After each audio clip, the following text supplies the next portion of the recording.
Josias. This is a mastermind brainstorm session. This podcast is brought to you by emotional damage. So look, for example, so here's like this girl or whatever, and then like so there's the likes here where they have like 1,000, see 68,000 likes for just for this live feed, and then 600 likes, and then they have this request button where you can request to go live with them on camera, and then all the items that you send them you got to pay for. So if you want to send a gift or something, it's like a coin, so it's like that's how they can get paid, like stars on Facebook or tokens. And yeah, exactly. And it's like it's so many people on there, and then they have the live social shopping, which is like, right now she's selling an iron curler right here. She's demoing the iron curler, and then she's selling it on TikTok store. there's no doubt that when platforms arise, and I know with TikTok it was challenged whether they were going to block it or keep it or do whatever, but like early adopters who are entrepreneurial innovators certainly find ways to make money on new channels like that. And TikTok's not even really new anymore, but It's not. that's like the whole Gary V strategy or the Grant Cardone is like, just go out and hustle and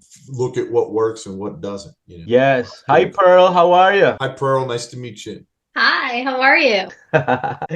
We're good. We're looking at live. Have you ever been live on TikTok? No, I haven't actually. Yo, this is crazy. I was just telling Joe how, like, so you got the likes over here, and then you got requests to go live with people, so you can like literally start a community like this, and then Huh. there's people doing like live social shopping. Like, there was a girl doing like iron curlers, and she'll demo it and sell it on TikTok Shop. And then you have the items that like people get paid. Like if you got a following, people will send you gifts, like, and then they can get paid that way. Really? That is interesting. Yeah, so you could really like you could go on right now and like go live, and then like start developing a little following, like, an hour a day or something. And then you could make a little extra income from that. Just that's crazy. You can get very creative these days. Yeah. But okay, thank you guys for coming. Let's do introductions and let's get into a conversation. Just to preface, this is like I am, both of you are familiar with the Tony Robbins terminology. So I am driven by variety. I know a lot of people like want certainty, but I'm driven by variety. So I like surprises. So that's why this is formatted like a brainstorming session where we're just gonna shoot the shit for like a few minutes, and then we'll get into a topic which we all find cohesive and valuable. So, all right. Well, my name is Joe Man, or Josias, and I discovered Tony at like 24, and then at 26 I set a goal to hit 30 countries, then 38, and then I'm looking right now. I'm doing these brainstorming sessions to find clarity to develop my next venture, like my next big goal. So, all right, let's go to Joe. I'm Joe. I'm the owner at Interact Marketing. So for the last 18 years, we've been doing digital marketing, primarily organic search optimization, Google Ads, and more recently, retargeting programs and tactics and AI.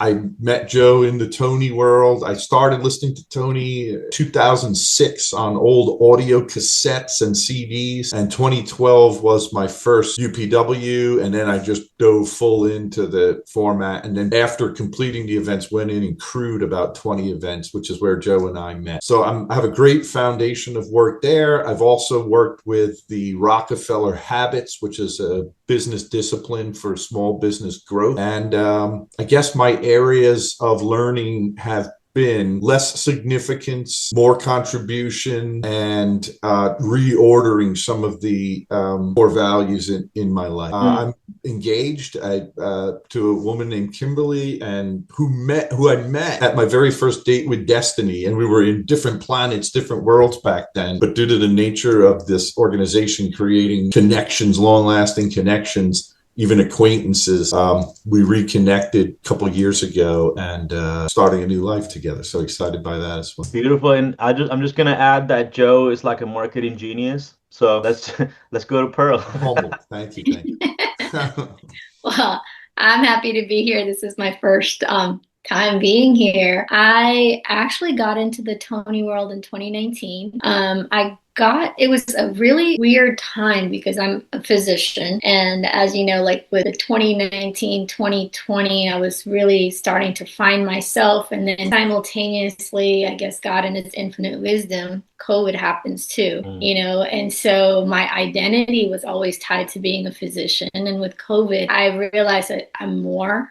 And I needed to find that deeper, who am I? How do I want to practice? What do I want to do? And so I dove in deep into the Tony world just for my personal development, but it has served me so much in how much I'm getting out of life. For me, I got in and it was always about service. And since Tony and the teachings and the learnings, it's like I'm realizing you give from your overflow, not from your deficit. So you got to fill yourself up first. And so that's what I've been doing. And, grace and all stars aligning, I'm very happy with my practice. And I would say over the last year, I realized I'm playing small. I'm supposed to do something bigger. So I'm still practicing as a physician. I'm pretty solid, but I feel like times are changing. I feel like people are changing, and I feel like the world is changing. And so over the last year, I actually started a program for Indian female physicians in my state. Really, the whole preface is if your identity is tied to being a physician, then you're going to get lost because medicine is changing. So it's all about just finding yourself. So now I have that group of women where, it's a 1-year leadership program and it's going really well. We completed our first year and we're on to our second year. And the program is definitely growing and I'm very happy about that. And yet there's something else. So I'm in that process of what are you calling me to? What is it I'm supposed to do? So that's where I am. So I'm happy to be here and brainstorm with you guys. And just, I think the reason and the intention behind being here is just connecting with like-minded people. I think we all get into our tunnels and we stay in our tunnels. And sometimes you don't really know what's happening outside of your tunnel. And I want to start looking at what's happening around me and really just make some connections and relationships and friendships. Beautiful, beautiful. Yes. And so 3 things. This is very interesting because, like I don't normally talk to new doctors every day. So I just have 3 things here. Number 1 is Pearl University. That's one of my ideas, Pearl University. But it's but it's actually spelled, so I just think like these coincidences are cool when they happen. It's PAARL. So it's, Parl, like the philosophies, actions, attitudes, results, lifestyle. So Parl University, and then it's gonna be PIU. So that's PIU. So Pearl International University. That's gonna be. I like that. So if you're interested in collaborating in that later, we talk about it. So second thing is what type of medicine do you practice? General practice. Okay, general practice. Okay. And then the third thing is, what do you think? Because here we can tie the online marketing and what you do, Pearl.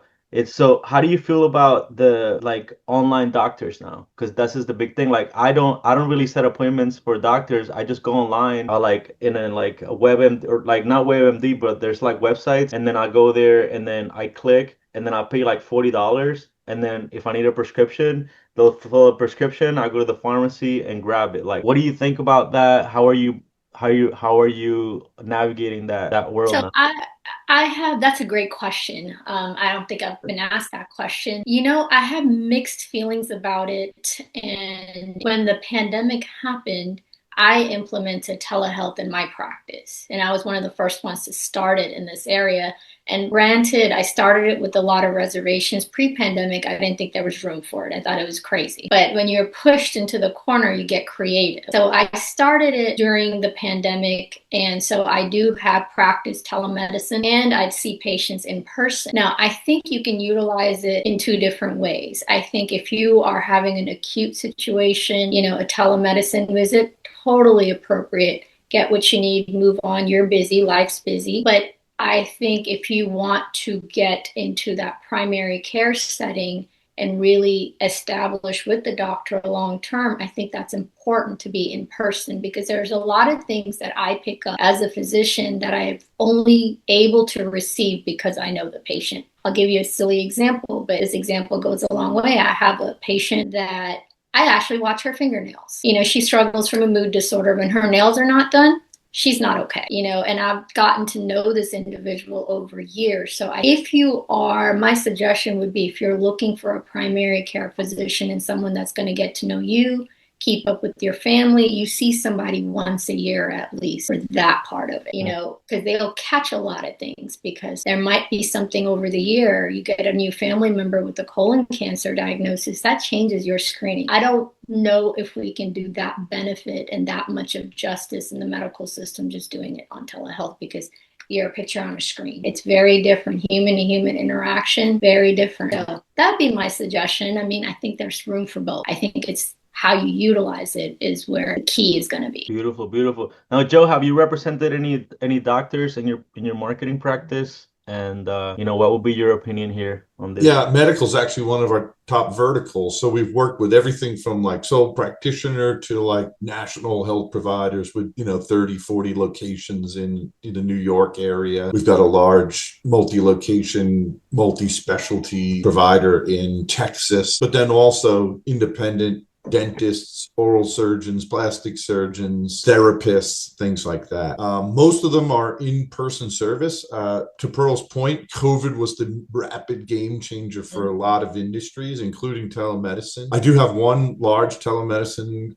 client that we've had the benefit of being with them from the beginning, from the launch of the practice in late 2019. And boy, didn't they kind of get lucky that 4 months into their new business, everybody needed to use telemedicine.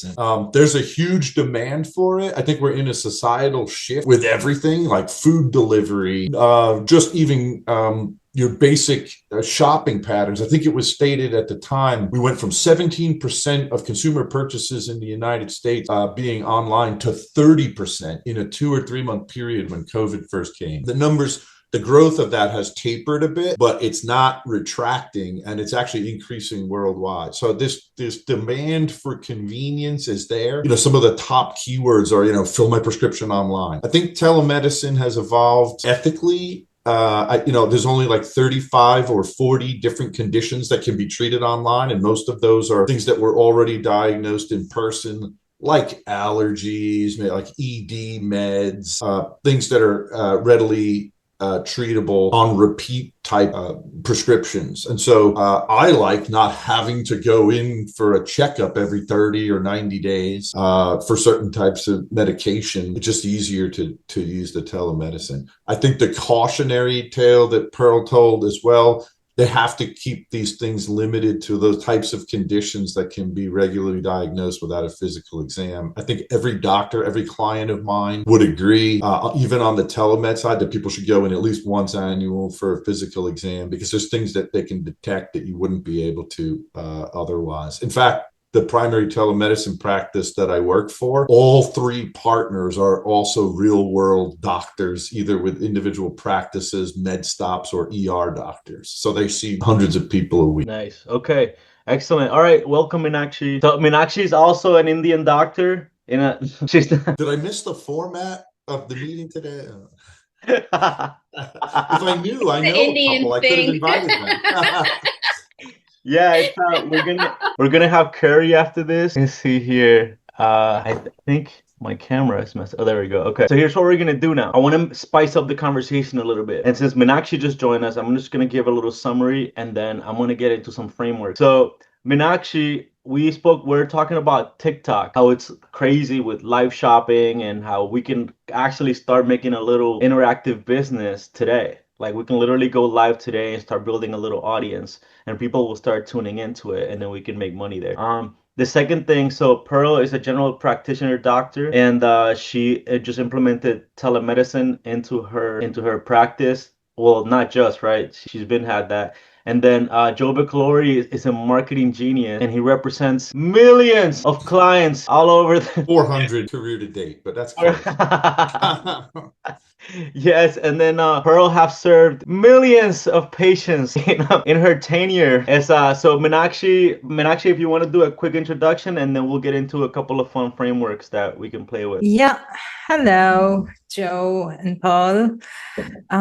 Yes, my name is Meenakshi Gautam, and I am into yoga and holistic health practices. I help people treating burnout, helping with their spiritual journey, or if they are struggling with inner peace, inner conflict, feeling disconnected with their own body and emotions. So I help people teach the chakra balancing so that they can feel energy flow without any blockages, and through breath work, yogasanas, and meditation. And that's what I do. And I'm basically a keynote speaker. I talk about health benefits of yoga and breath work, how exactly it can help you heal chronic diseases as well. Not heal basically, but help you manage better without medicine, like arthritis, diabetes, and thyroid malfunctioning. So most of these chronic diseases are a result of energy blockages around your chakra. So if you can manage your energy flow and your hormones in your chakra region, you can somewhat manage it without medicine as well. So you can, this is what I do. So we got Eastern medicine versus Western medicine. Who will win? Who will? It's got- That's why we're here. attest to, bro, Collaboration is the key. Yeah. when Joe first met me, I was close to 400 pounds. And over the last 2.5 years, I've shaved down 135 pounds. And it was exercise and eating. But the last year of it or so was my lady is a certified herbalist. And so she's finding things to work into the diet, sometimes without even me knowing. She'll tell me later, I threw a bunch of this stuff in there, or like this herb or whatever. And it's actually like I'm getting collagen intake, I'm getting certain things. I do have a daily practice of meditation and prayer in the mornings. And so some of that came from the Tony stuff, as well as my personal Christian faith. So like, the combination of those things is working. And it's kind of like when you tell somebody, well, if you eat an apple and drink a glass of water and walk a mile, like, well, which one of those things helps more? And I'm just like, just give it all to me, because the combination works best. So that's my opinion on that. Excellent. Hey, so here's some visual frameworks. No, I just want to give you guys some visual stimulation really quick. All right, imagine a The planet. hat might have done that for us already. Howdy. I'm dressed like a washed out rapper today. I like the look on you, Joe. It works. Thank you. I didn't realize we had a theme party going. Yeah, where's your props? Next time. Yeah, no lab coat, like no stethoscope. You know what? Next time, noted. Shit. Okay, so think of a planet. Planet Earth or whatever. The outside represents superficiality. It represents like the outside. It represents the masks that we wear. If you go inside the planet, think of you in an alien spaceship. You walk into the planet, or like you you zoom in, and then you see like ecosystems. You see trees, you see like house, garden, you see a farm. The house represents action. The garden represents emotions, like Tony says, like develop your garden of emotions. The farm represents thought. Under the farm, there is a mine. It's a gold mine. In this gold mine, there's also 3 parts. You got the entrance, you got the vein of gold. When you find the vein of gold, you follow that vein of gold and you get to the treasure reserves, the gold reserves, or the treasure. This is where we're aiming to go in this brainstorming session. Once we find the gold, we can do like the ancient Indians or the Aztecs or the Mayans and smelt the gold, make it into jewelry. How do we do this? We connect the dots, like the little pellets of gold. We connect them and we make shapes. We make squares, triangles, circles, and then we take those shapes, we give it color, we move it around, we create like some sort of motion picture. It's a little framework. So we got the planet, the ecosystem, we have the gold mine, and we have the connecting the dots. So each dot is like an idea or a thought that we have, or a seed that we can take and either like smelt it if it's gold, or if it's a seed, we can plant it in our garden for emotions, or we can raise it in the farm if it's a baby animal, however you want to look at it. So those are just some thoughts on some frameworks that I like. So based on that, now we can tie in marketing, medical, yoga, Ayurveda. How could we start a conversation that would be mutually beneficial and valuable for all of us? I did a little pre-work on innovation, so I'll throw that into the ring, and I have some thoughts and experience and quotes about that. And I think we talked about the world changing, medical's changing, marketing's changing with AI, or everything's changing with AI. The new post-COVID mindset for work. So I think innovation is thriving right now and things are moving really quickly. So I think that might be one area that we all have in common. We're looking at ways to innovate, reinvent, things like that. Beautiful. That's my seed. There's a little seed. Plant that seed. Anybody else got another seed? I see a lot of collaboration happening. I think, as the world is expanding and growing so quickly, everything really does stem from one space, which is really you. And I think all of us coming together and collaborating, building different facets to it will make us the unicorn in a world that's just going so quickly. Because Eastern medicine, Western medicine, coming together, I think is a beautiful thing. And then the world is moving. It's moving. And as a physician, I don't know anything about marketing and social media and things like that. That was never in my space, but really to get out there, I think that's such a great resource. And I think collaboration is what I'm seeing here. Yes, excellent. Meenakshi, what's your seed? What I see is what I've observed, it's kind of universal awakening people are going towards. Previously, there was lack of awareness and resources. Where do I find this information? So what I see nowadays, people want to know themselves better. Previously, it was just, if I am not feeling well, if I am sick, I would just go to doctor. Doctor would give me medicine and I take those medicine, I'm okay. But now I want to know what's wrong with me. How can I make it better? So I wouldn't say there's a debate about Eastern or Western medicine. What I have observed during my journey, that Western medicine were made for people who otherwise practice a healthy lifestyle. And if you fall sick during your healthy lifestyle, the only way to treat your sickness is to take rest. You just have to be on bed. You have to sleep well. You have to skip your meals. You have to be on fasting mode so that all the energy that you have, it goes towards the healing. But if you're fasting, for example, if you have fever, 5 days, 3 days, if you're not eating, you'll be low on energy. So it was that cheat code that can help you function better, even when you're sick, only otherwise if your lifestyle is healthy. And nowadays it's other way around. People practice entire time the unhealthy lifestyle. And if they fall sick and the doctor prescribes them to change their lifestyle, people refuse to follow it. And also, not just that, people will say, what kind of doctor was that? Is telling me to change, instead he should be prescribing me medicine. So what I think, we need a balance.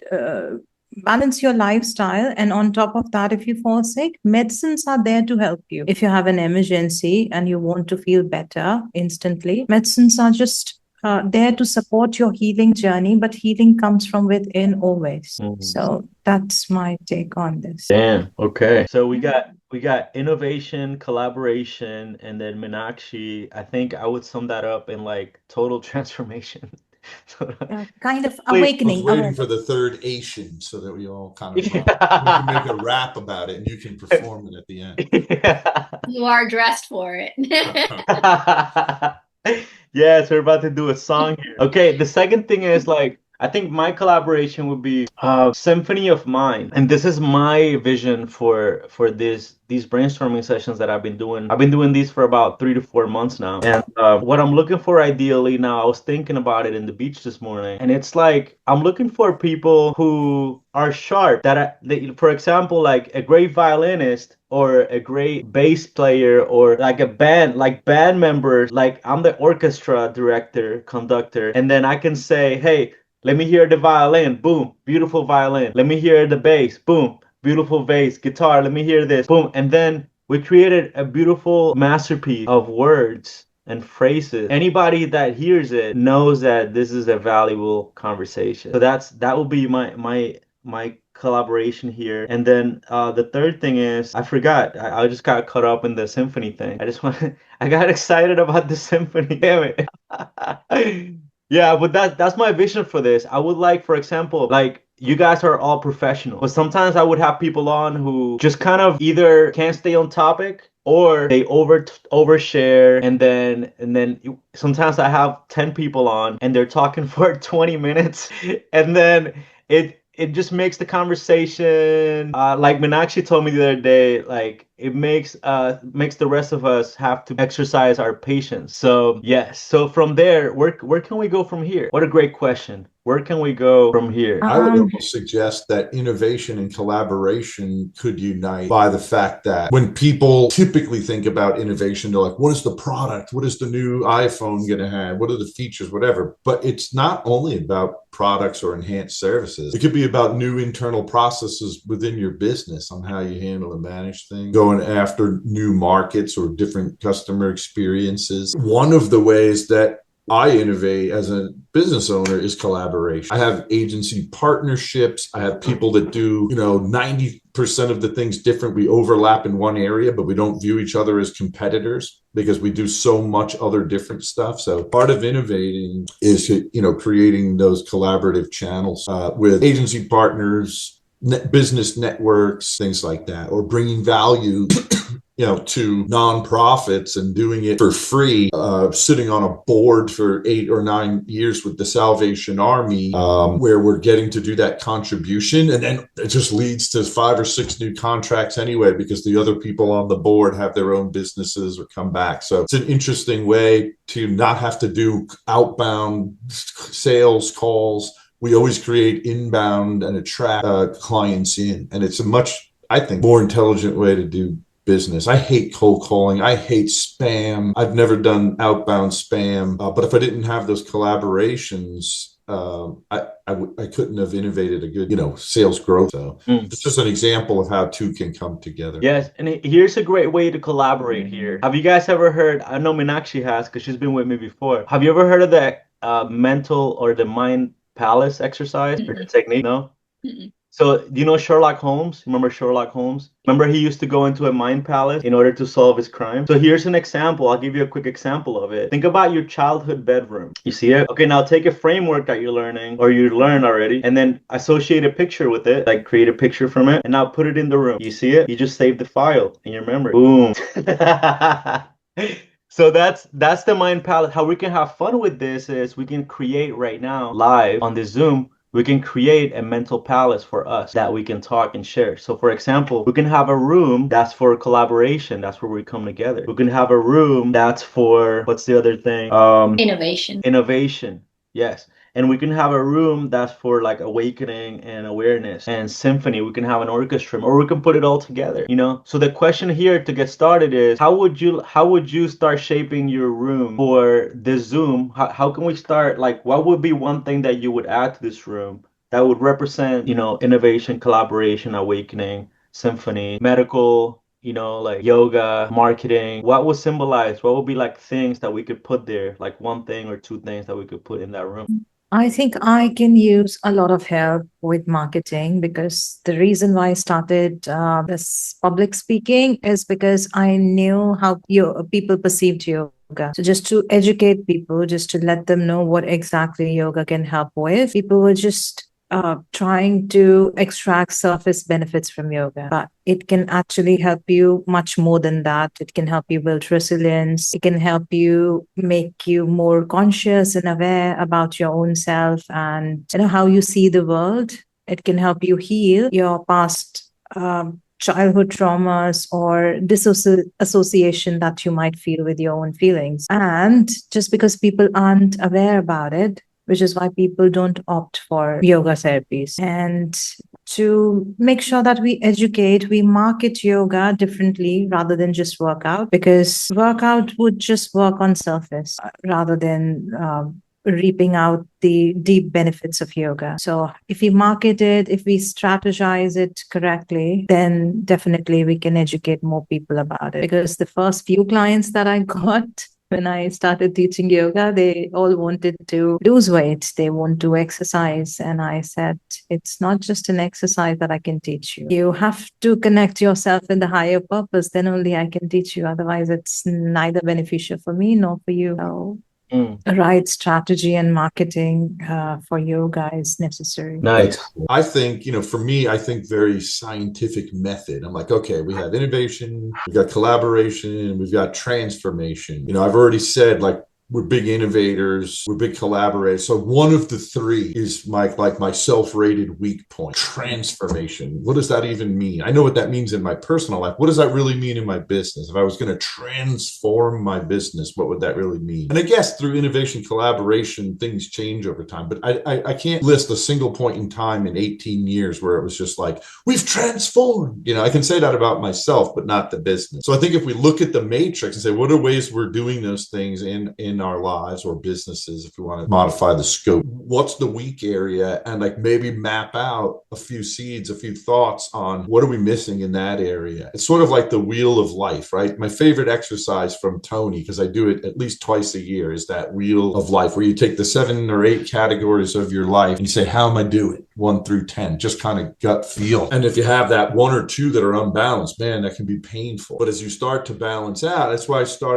I used to be chasing 10s in 2 or 3 areas and letting myself drift into 4s and 5s, like with personal health and things like that. That happens at the bar for me. So if we made a little wheel of like innovation, collaboration, transformation, what's the unbalanced part, and then how do we see ourselves directing for it? Some thoughts or ideas on how we can do that. And we leave here with that before the long 3-day weekend. And I know it's not like go down into the earth and find little pellets of gold and follow the rainbow. I don't know what you're growing in that garden over there, but I think it's in the vein of it's what love. For here. It's kind of loose, but it has a little structure to come up with some actionable thoughts going into September. That would be my recommendation. I'm growing hearts. What I'm growing. Oh my God. Endless love. Yeah, one of the things I love doing. Go ahead, Pearl. So for me, I think, again, it kind of comes down to collaboration. I think we're so detached, because there is a lot of like yoga and healing that actually happens in medicine. And I think medicine and healing have kind of separated themselves, and it's become such a monopolized field. Medicine has, and I think, again, going back to collaboration, having conversation about different perspectives and bringing it together and making it more tangible and figuring out a way to start for somebody that is walking into my office that does not know about healing yet and coming in for a prescription. The process where I could start is introducing it, but introducing it in a tangible way, something small that somebody can start. And so me learning, like give me a pill. Give you a pill, but a pill in this case is going to be a notebook and a pen. But if we can start with that tangible, or a breathing exercise to take it a little bit more, keeping it more on point here, is like a breathing exercise or a technique or something like that you can have a patient practice that in your presence, that doesn't take up a lot of time, and show how you're bringing in both forms of healing and coming down to the basis of what it is healing. So even having a conversation or doing an exercise together or doing a little collaboration and a talk together and marketing it with the marketing genius we have, I think that's a really great place to start with a little bit of structure. Excellent. Yeah. So one of my favorite things to do is to turn abstract concept into tangible things. Like, whereas if it's a prop or an imaginary visual, I'm fascinated by this ever since I started doing memory training. So like, let's think about the Mind Palace again. Now I developed something. So let's say we have a room for us here. In this room, we have a yoga mat, We have a hospital bed with a stethoscope, a little nurse's outfit. Just like, let's have a lab coat. Let's have a lab coat there, and nurse's outfit in the closet. And then we have a little we have a little desk there with SEO written all over it, and like Matrix style graffiti. We have like boom on the corner, and then we have like a map on the other corner, my corner. We have a map with all these countries and houses, because right. What I do for work is I'm roofing sales. So like we have like a little like houses, countries, and like houses and like with roofs on them, So from that point, now we have a house, we have a home, guys. We have a home. I've already got my Matrix SEO right behind me. You do? So how do we comport ourselves in this home? What do you do, Pearl? Like, do you stay in your hospital side, or do you delve into the marketing? or the yoga side? I mean, you are Indian. Did you practice yoga growing up, or is that like a part of your? So let's get into that. Like, what are the similarities in like beliefs here with you guys, Meenakshi and Pearl? Like, what is your experience with yoga, and then we'll go to Meenakshi.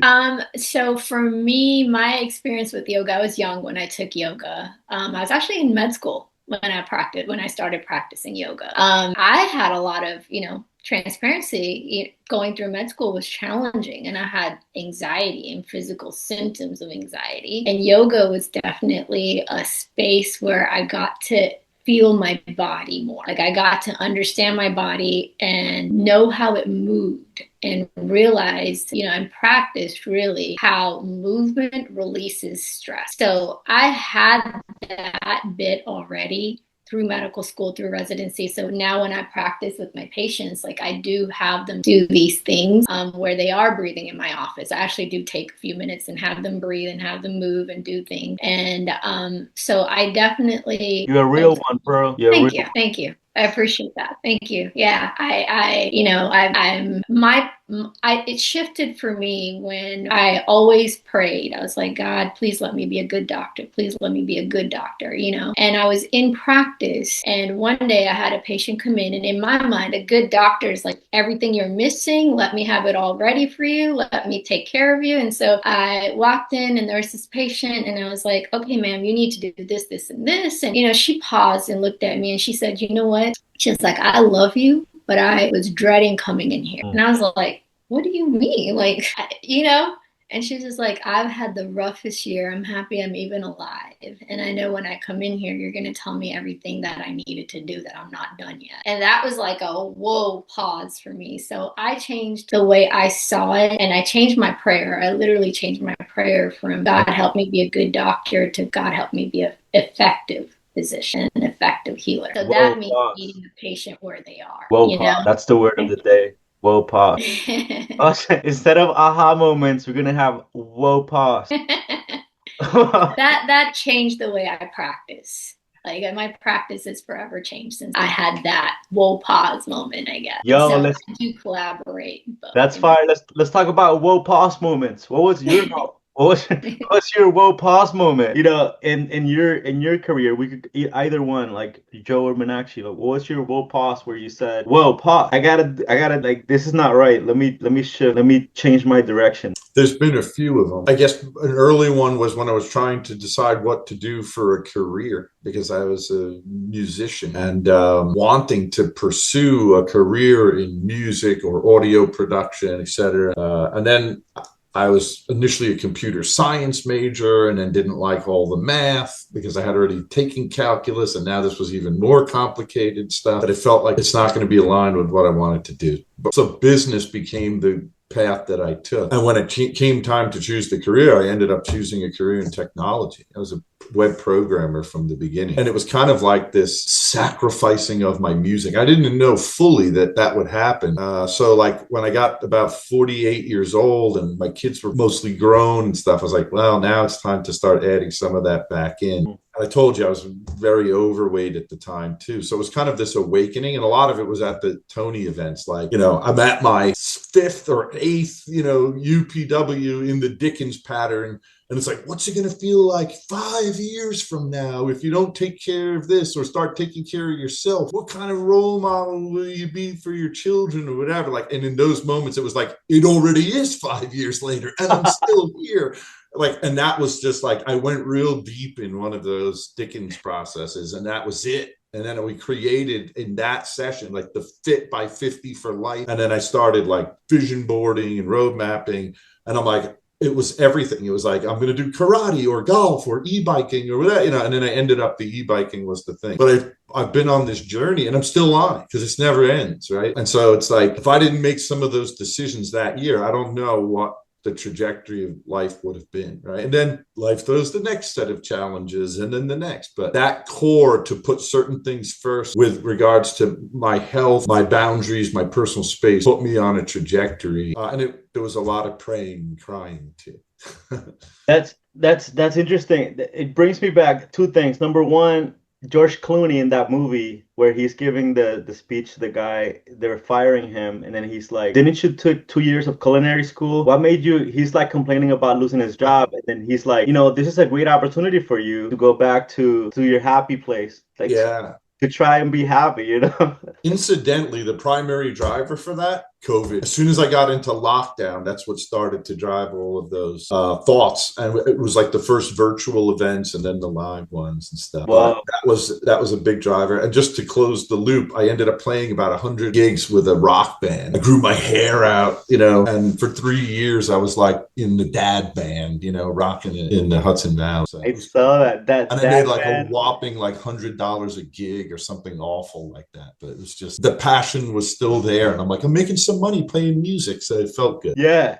And I'm sure I'll be back with the move and everything lately. I haven't been doing much with music, but I know that I'll settle back into it, especially in retirement. That's probably be what I'll do for odds and end incomes. Just play. We'll music. be your groupies. All right, come and support us. Appreciate it. She'll show up with her lab coat at the I will. I'll cheer you on. She's like, who needs to get the heart check today? How's the music? Yo, so a couple of things here. So the George Clooney thing, first things first. Wow, so earlier I was thinking about this. First things first. I was reading this book on neuroscience, this textbook, and I was like studying it and like coming up with little analogies to memorize the stuff. And then all of a sudden I get like an insight, and it's, whoa, first things first. Like, yeah, this sounds fun to learn, but what's the immediate thing that you need to do here? Because I get distracted by like all these things. I love learning. But then it's like, all right, first things first. And then my mind took me to the 13 Hermetic principles, like the Kabbalion. What's number one? Mentalism. And I'm thinking, okay, mentalism, all is mind. Okay, this would be first things first, principles thinking. First things first, that all is mind. And then I started thinking of analogies for all is mind. And then I'm like, whoa, okay, this is making me feel aware. Like, so back to awareness with Meenakshi, awareness, like first things first, mentalism, all is mind. Why is all mind? Why is man mind all? Like what is mind all? I feel like I'm doing a tongue twister here. So yes, first things first. So whoa, pause. That was one of my whoa, pause moments. That was just like a couple days ago. What about you, Meenakshi? What has been your whoa, pause? Okay, so as a kid, I was more rewarded for success, not for failures. Doesn't matter what success looks like. So, what I did just to make sure that I look successful to people around me, I lowered my standards. Whether where I was capable of achieving this, probably one fail attempt or two, but I was capable of achieving this, but I targeted this. So I also have a science background. I have a BTech degree and an MTech degree in nanotechnology, and I wanted to pursue PhD as well. So the main topic that I did my nano research in, my main topic was, creating alternate medicines using Indian herbs. Like my final submission for MTech project was extracting some natural ingredients from the turmeric, curcumin, and how we can use it as an antibacterial. Because when I had a discussion with my professor, he told me that antibiotic is one of the industry where there's constant research going on, because there is a term called multi-drug resistance. If you keep taking same drug over and over again, your bacteria strain get immune to it, and you will constantly have to do a higher dosage. And it happened universally for every human. At some point of time, you will become resistant to that drug, which is why if you have seen paracetamol, first it started with 300 mg, now then it was 500 mg something. Now people are intaking about 650 mg. That's what I know people are taking nowadays. So when he said that, if we can have this kind of antibiotics which are made from natural ingredients, people can heal from natural herbs. And most of my research was about how can I do more of natural medicine for cancer. And that semester got over. I got my MTech degree, but when I was applying for PhD, nobody wanted me to do research on medicine. People wanted me to do research more on technology, more on mobile phones.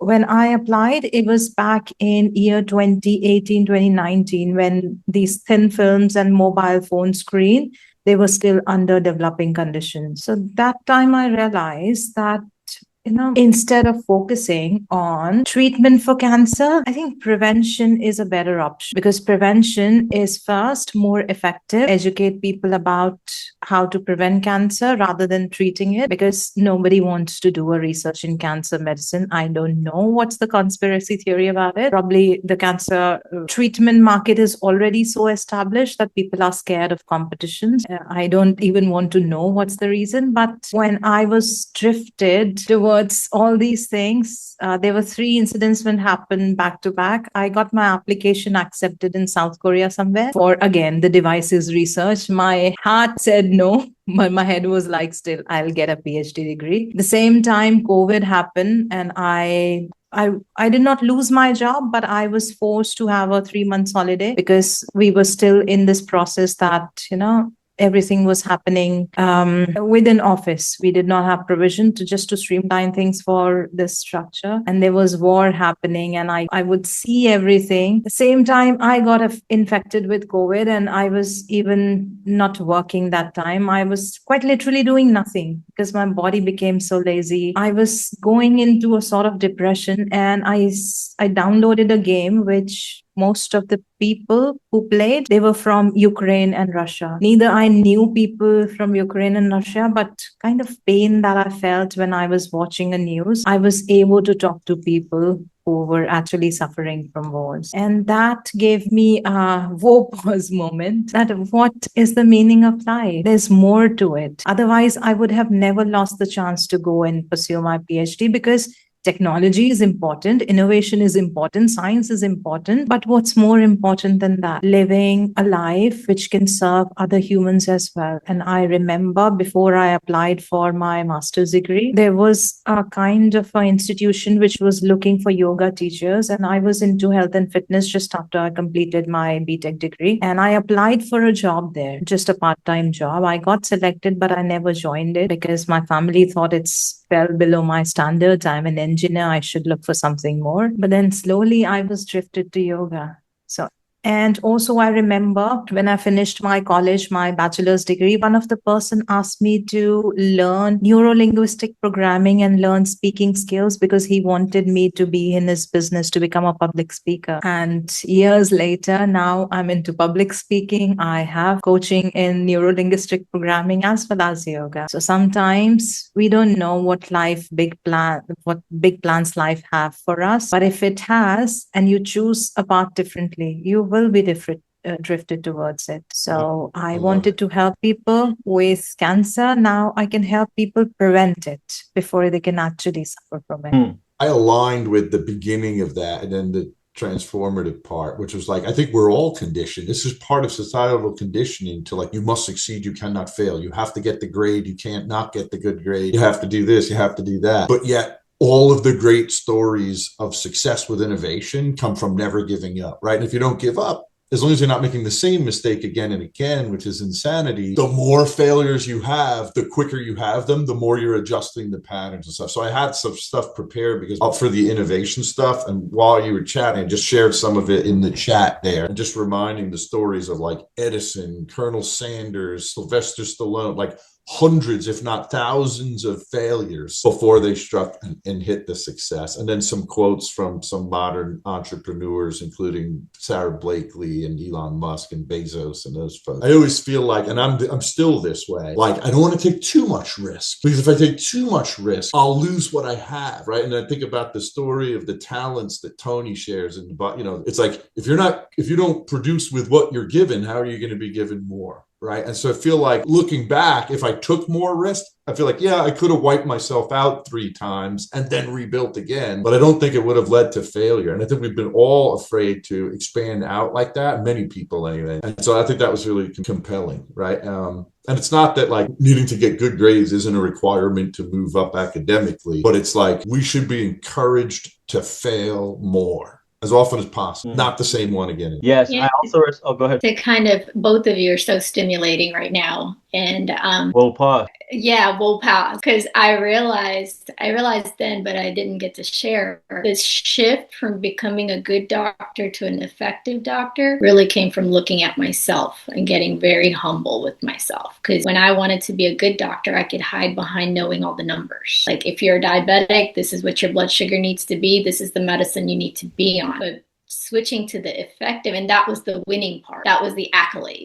That was the, oh, she's meeting all the guidelines as a physician. And, going back to what Meenakshi said, when I pivoted within myself about becoming the effective physician, I really had to look deep. I had to look at, well, am I living the lifestyle that I am actually wanting people to live? Do I know how hard it is to wake up in the morning and to exercise? Do I know how hard it is to go day by day dealing with, mood issues or physical ailments? And so that was like that thing where I really started looking at myself and starting to fix myself. And going back to what Meenakshi was saying, it's like the world has these things and these criterias for you to meet, and that looks like success. But true success comes when you go in deep and you say, what are my ugly spots? What is it I need to work on? What is the bigger picture? And so in my practice, it looked like that. It was that pivot. In my personal life, when I made that shift to becoming an effective physician, I really had to look at my own flaws. It wasn't the conscious mind that's analyzing the subconscious, which is designed to not have us see the flaws. Yeah.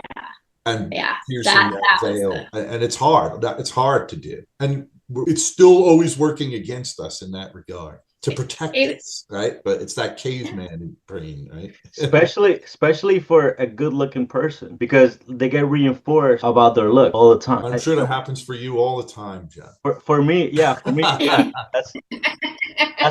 That's what I was referring to this whole time. I figured. I'm close to the end of my hour. I thought this was, I didn't know what to expect today. I think this was cool. I'd love to do one again in the future. I just wanted to ask permission, Chuck, since there was some inquiries about marketing, would it be okay to share some contact info or stuff here? Yeah, absolutely. I'm actually gonna do a Facebook chat after this, so everybody can put their link. But you said we usually go for 90 minutes. Can you stay or no? I can do. Let me just send a quick text because it's an internal meeting. I can do till about 12:15. Okay, cool. All right. I put in the chat. It's just a link to the 360 assessment. It's free for anybody. If you do use it, either people here or somebody watching this later mentioned that it was on Joe's podcast, so I know I'll give him some thanks and credit for that.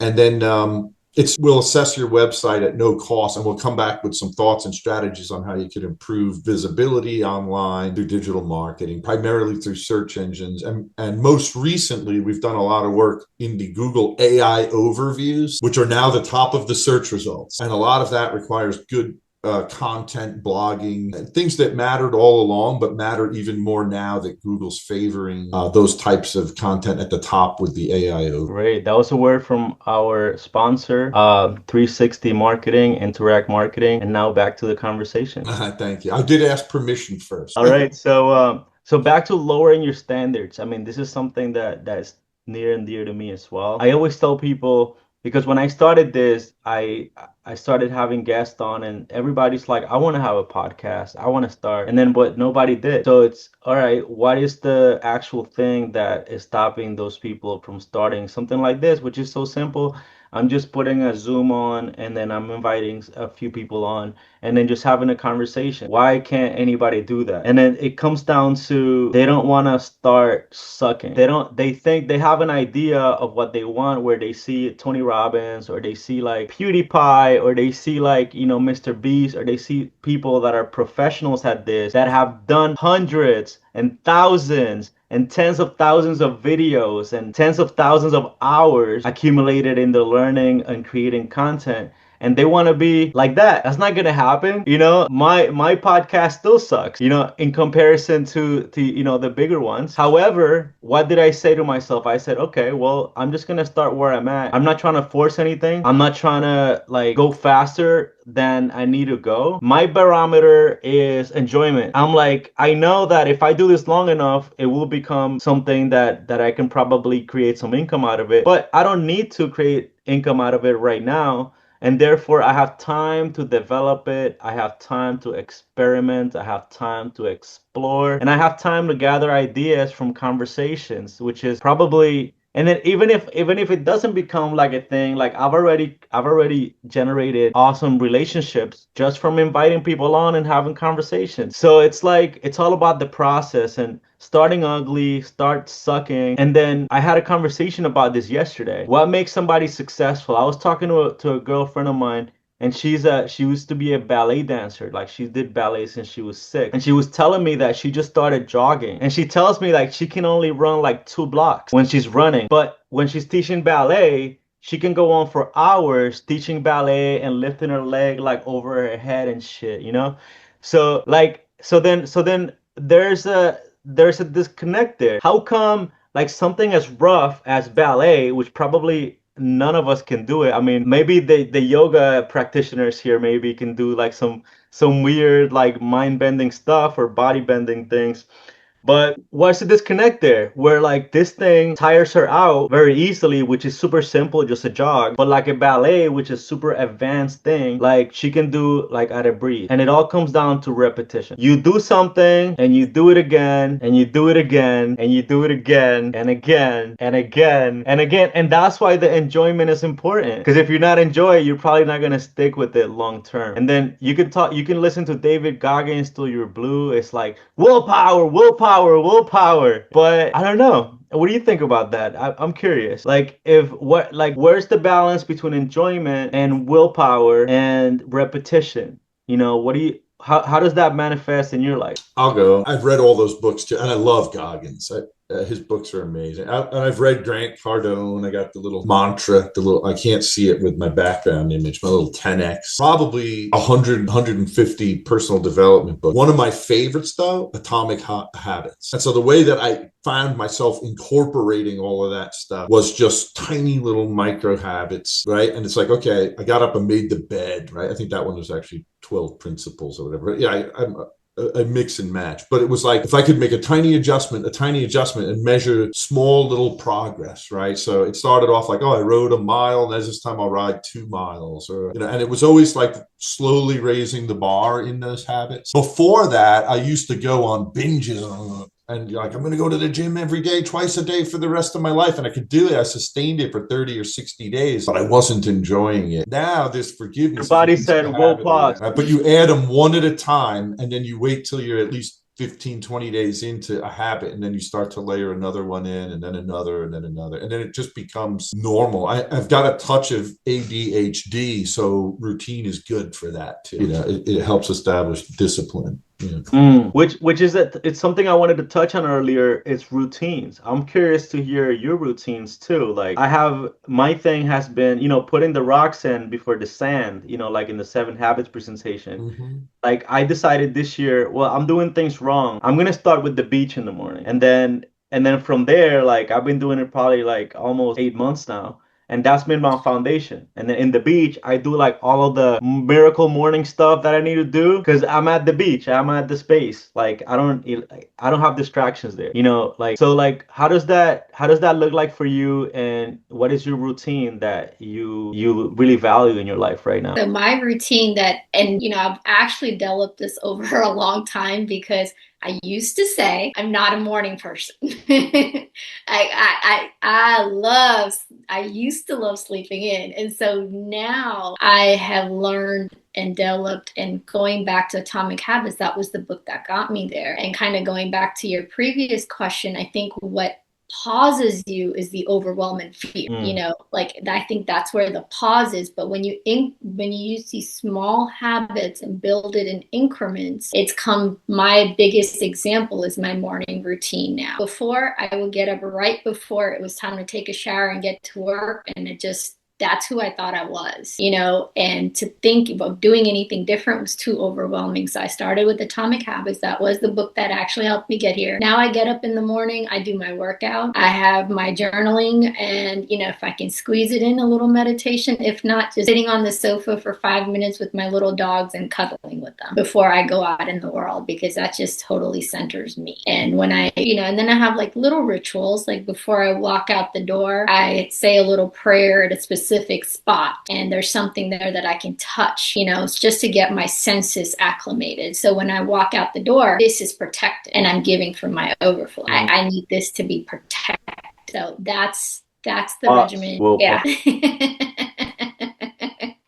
I used to make goal lists like, you got to make X number of dollars, you got to lose X number of pounds. And then I added stuff to the list like, I want to be outdoors for 50 sunsets and 50 sunrises this year. And the first year, it was one of the hardest goals to hit. And now it's like I'm out there almost every day. But the just being outside then promoted some of those other activities. And now instead of saying I'm going to lose 30 pounds, I'm saying I'm going to ride 2,025 miles. So then it becomes about which miles am I going to ride and which trails am I going to go on and what new stuff am I going to see, and it makes it about something exciting, and then the health benefits are like the after effect. So I just changed the goals around to be very actionable towards things I enjoy that'll also mutually benefit what would have been the regular goal. That's then, the intention. Then I can apply forgiveness, right? I can't be like, my goal is to go to the gym 90 days in a row. Well, if you fall sick one day, you've lost the goal. It's like 75 hard. I tried that program once. I gave up after 3 days, but I still got the output that most people seek from doing a program like that. It's right. Like, those things are great. Those things are great to like an experience. And then it teaches you like that you can go over and beyond. Like David Goggins says, like, you're only at 40%. If you're tired, if you're on the ground, you're only at 40%. Get back up. That works for him. I know people where that works too. Yeah, it's like Tony. Like he was like that, right? His wife calmed him down. Yeah.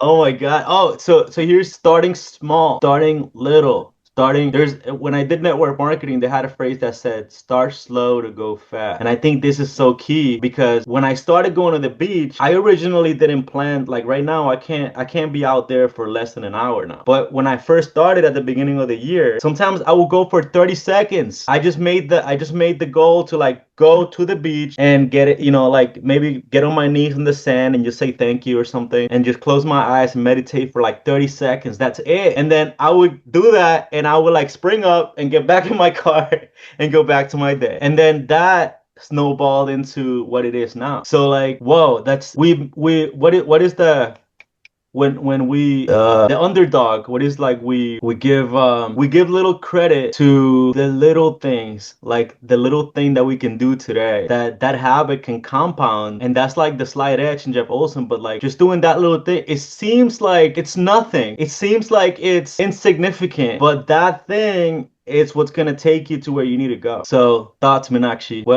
what's your, I know we have like three questions deep, so just give us your thoughts. Yeah, that's all right. I think you need to learn some neuroscience today. So let me give you a fact from a University of Human Potential.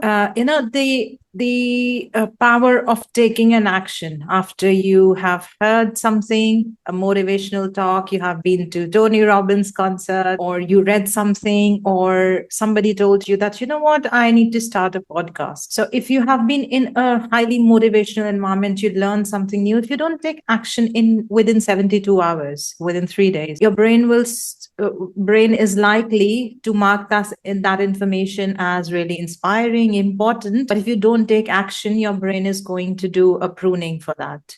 It is going to delete it because it's not useful. I'm not using it. Just to make sure that I save energy, my brain just don't overload information. It's going to delete it. So if somebody said that I am going to start a podcast, and if they don't do it, not just that they have to start a podcast, actually just take one small step to reinforce that belief that I'm going to do it. Or if you have been to a concert, nowadays they have this concept that they will give you some homework. Why? So that whatever you have learned, maybe register 3 key takeaways, old belief, new belief, so that your brain is into that reinforcement mode that yes, this is important. I need to learn this, which is why you might have seen before the event starts, Tony Robbins event starts, they tell you that take as many notes as you can, because when you write something, and your brain registered with some motion, it can actually link it to a useful information that you have learned, and you're more likely to take action for something that you have written down rather than something that you have in your mind, because your brain is going to delete it anyway within 72 hours if you haven't made a note of it. And also, this is just some yogic science that I want to add.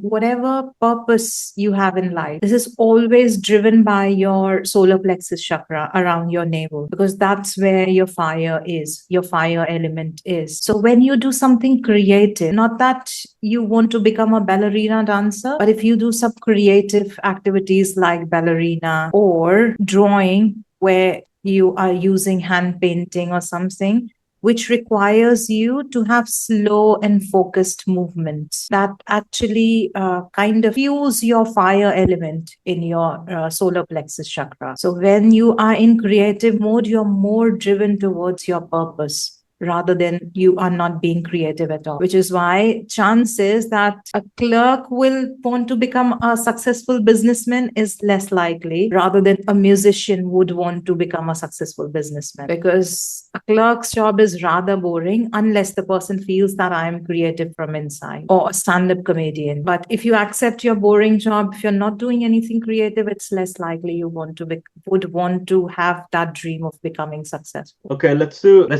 about 1 minute shares now. Because right now at the end, what we need to do is bring it all together. So let's do about one minute, 1 minute and a half, 2 minutes maybe at the most. And then let's do, how can we bring the conversation together to a place to where it's clear that there's value at the end, which will be in 10 minutes. Where can we take it? Where would you take it based on your needs, your goals, your wants? Where do you take it on a trip and put it in your vehicle and navigate to where you need to go? Well, did we leave the home with the garden with the gold mine now? Now we're going out. We're going into the world. We're going out, get on the spaceship and become the alien. Yeah. I just think conversations like this are cool. I do like, and I've done things not recently though, where collaborating with other people that have been through that personal training with Tony World, or even just our self-learners within those things. And I think it leaves me some things to think about, like the reinforcement of, what do you call it? The alignment of our Venn diagram, right? We had 3 topics, and where did they overlap? I'm probably going to want some time to Ikigai. Yeah, but like I think that it got me thinking about things that I still want to take action on. Yes, and I'll give you guys an example of this because I've been doing this for a few months now. There was been a couple of times where the topic was money. That's 2 weeks that I had the topic to be money. And during those 2 weeks, I attracted like money opportunities. And I don't know where they came from. It's like money opportunity.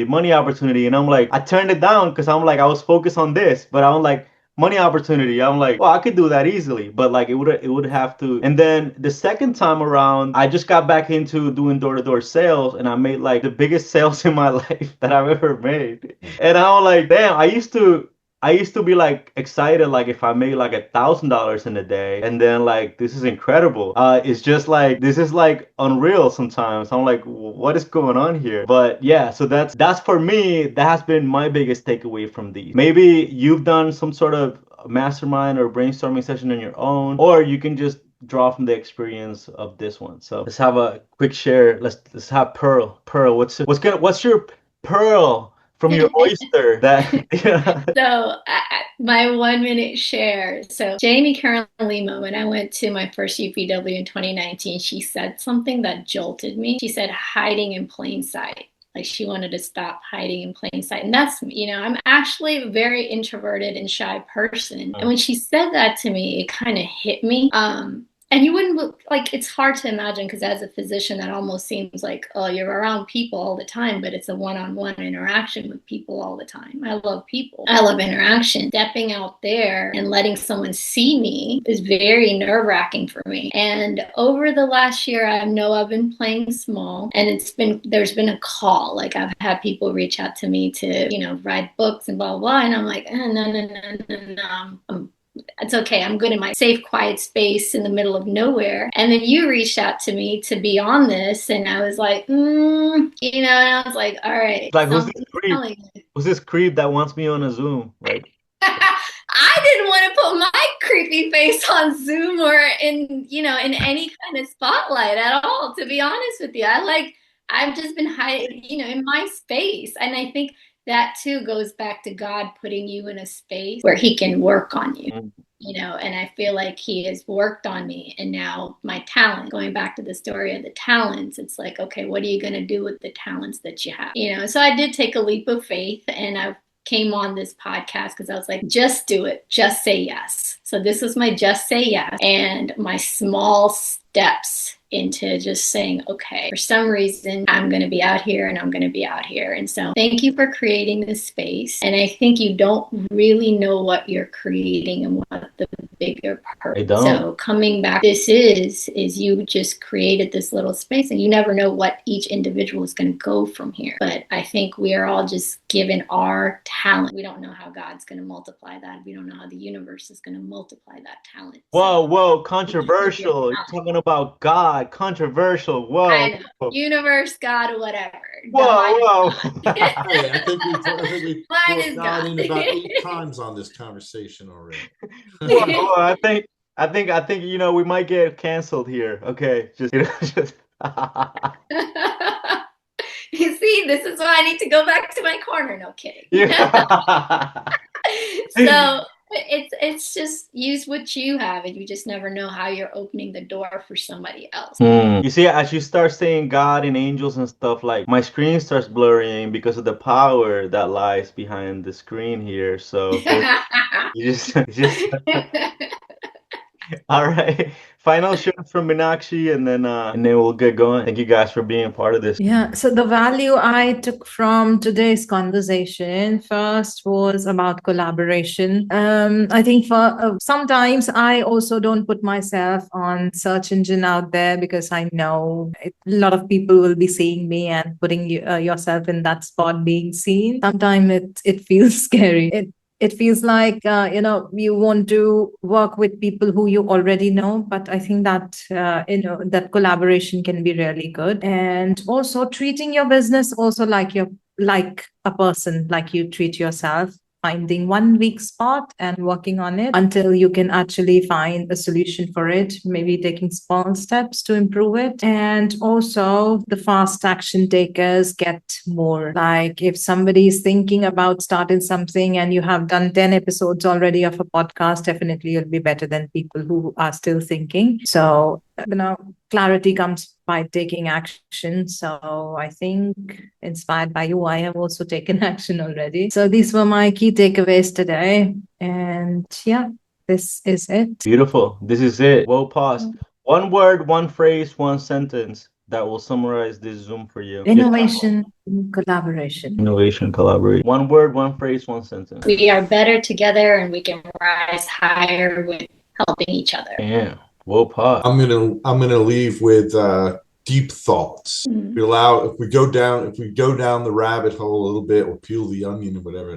I don't know the output of it yet, but I know there was value here. Beautiful. Yeah, we formed some raw material that we can process. That's the way I feel. All right, so the rabbit hole, that will be the where we're gonna go next week. Join us next week where we go down the rabbit hole. That's a great segue. That's amazing. So okay, so this is it, guys. If you want, like, Meenakshi, can you do like a quick visualization thing for us? Real quick. Meenakshi goes great visualization exercises. I have to drop, unfortunately, because I'm back to back, and it's an important client. So no worries, man. No worries. Drop at the closing bell. But thank you. It was nice to meet you all. Look forward, and I'll join again in the future, Joe. This was cool. Thank you. I'll do the Facebook group so we can all connect. Thank you, Joe. All right, so let's do it. What we can do is two Indians and a Puerto Rican walk into a Zoom room. You get magic.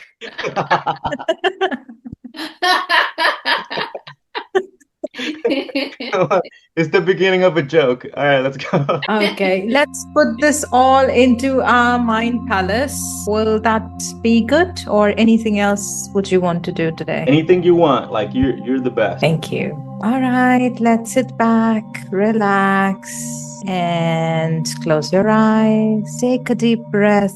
Inhale very slowly. Exhale. One more deep breath in. Inhale. and relax. Exhale very slowly. One last time. Take a deep breath. Inhale very slowly. Exhale. Relax your shoulders and imagine your mind palace. How does that look like? Is it your childhood bedroom or like your podcast studio? Could be your medical room surrounded by books, shelves. What are the colors? Yellow, gold, peach, white. Now imagine the information, the thoughts that we shared today around innovation, collaboration, about success, about who you are, your life-changing, transformational moments. Capture those moments all together in a file in that mind palace of yours so that you can revisit and access this knowledge that we learned today. Think of the letters, words floating and going inside that file. What were your key takeaways? Success, taking action, collaborating, being a good doctor, thinking about people's benefit, taking action, everything that you learned today, put it in the file. Remember the color of the file so that you can go back and access this information. Now that you have locked all this information in your mind palace, take both your hands, place it closer to your heart, and whenever you're ready, whenever you have reinforced this information into your mind, come back here, join me in the room, not even a second before, whenever you're ready. We'll see you next time. Yay! Bye, guys. Bye. I'll make the Facebook group, and then you guys can connect there, and then you know, if you'd like to come out of your cocoon again, Pearl, then we'll love to have you. Thank you. I appreciate it. Bye, guys. Have a good evening. Mastermind brainstorm session. Mastermind brainstorm session. Mastermind brainstorm session. Mastermind brainstorm session. With your CS.